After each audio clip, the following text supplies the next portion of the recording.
Hello again, this is Stendall. Thanks so much for coming to this channel. I'm going to teach you the next step in the process of getting customers quicker, faster, and easier than you thought possible. So far in this video series, we've talked about creating free-line content, putting it out on feeder sites, attracting people because you are sharing a message that resonates with them, resonates with the problems they have relative to what they're trying to accomplish, because you understand their buyer trail, because you already did the customer analysis, which I discussed in the previous video series. We've talked about bringing them to a lead capture mechanism, which is just my fancy wording for a page that captures their name and email address. We've talked about how you could create such a page in terms of using video, in terms of using some copy that explains the benefits of the ethical bribe, and we've even talked about what goes into an ethical bribe. And one thing I didn't mention in the last video, what I'm going to mention here is don't make your bribe cheesy, okay? Don't make it like something you just come up with in a couple hours and call it, woo, it's such a great bribe, because it's not. See, the bar is going up and up and up. The quality level has to be there. So I want to recommend you take some of your materials, really think about it. And you may say, hey, I don't have material. I'm not a speaker. I'm not an author. I have a business. Well, that's fine. What I want you to do is I want you to think about what are those frequently asked questions that a customer would have, and really dive into answering them and come up with a nice way of representing it. Okay, spend some time and effort on it, and you can tell the difference between a special report that's just been slapped together and something that is more detailed, as well as more thought has gone into it. It doesn't have to be long. It just has to show that you have put some thought into it. All right, so now where have we got to? We've got to the point where we have to talk about how do we get this content to them once they give us their name and email address, right?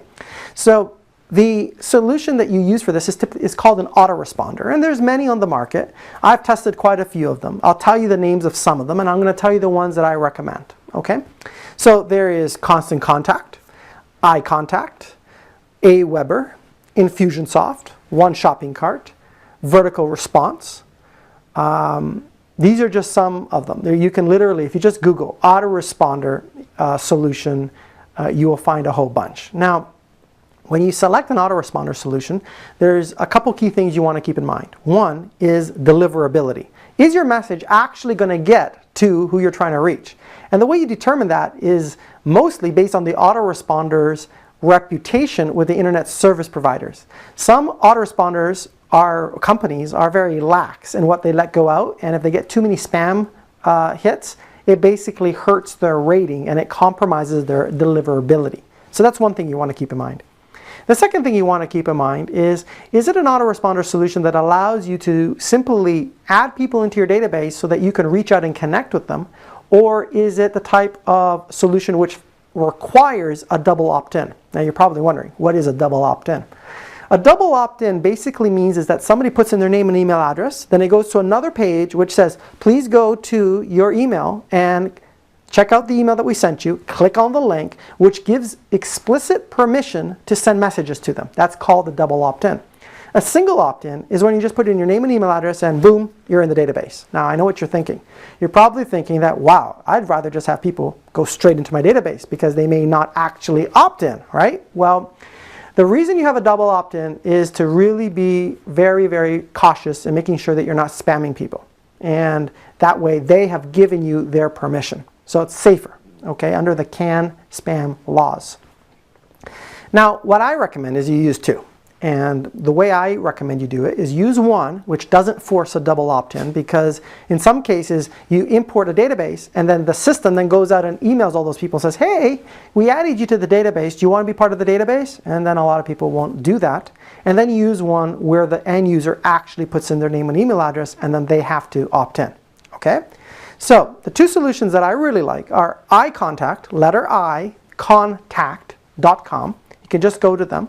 And what they're great for is it doesn't force a double opt-in.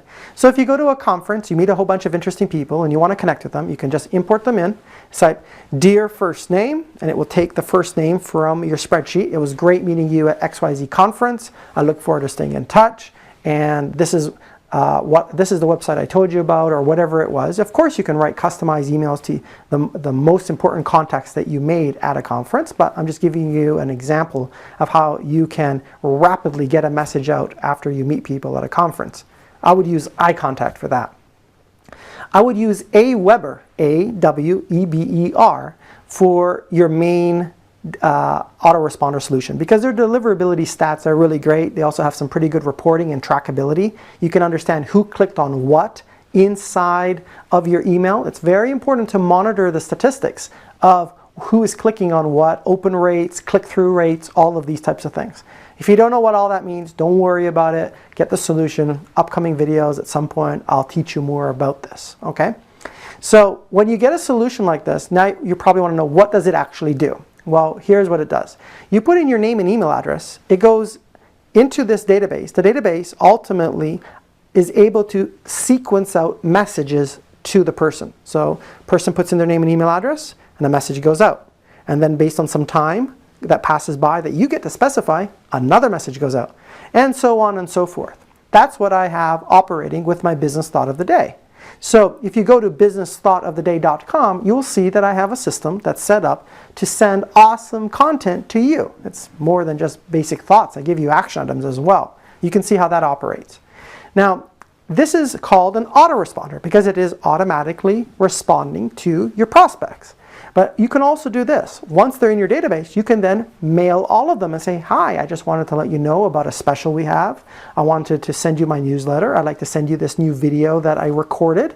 All of these are perfectly acceptable things that you can send to your list of prospects, right? So that essentially is how it works. You place a little bit of code that the system gives you on your website or wherever you want on your blog.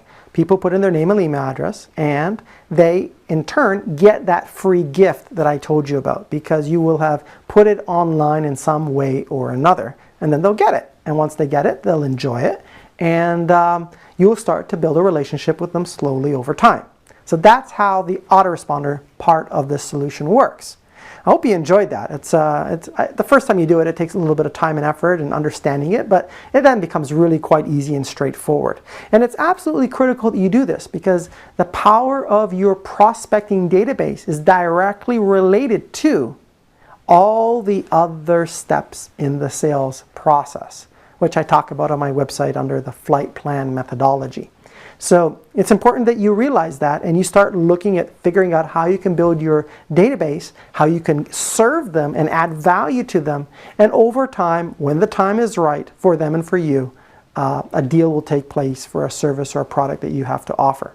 So this is Ray Stendall, and I want to invite you now, which is what I want you to do. I'm teaching you to do these things. I want to invite you to my website, raystendall.com. Come back there to get access to 30 minutes of free video training all about building, marketing, and selling amazing products and services that make a difference. So till we meet again, I have a few more videos lined up for you. This is Ray Stendall wishing you the very best, and take care.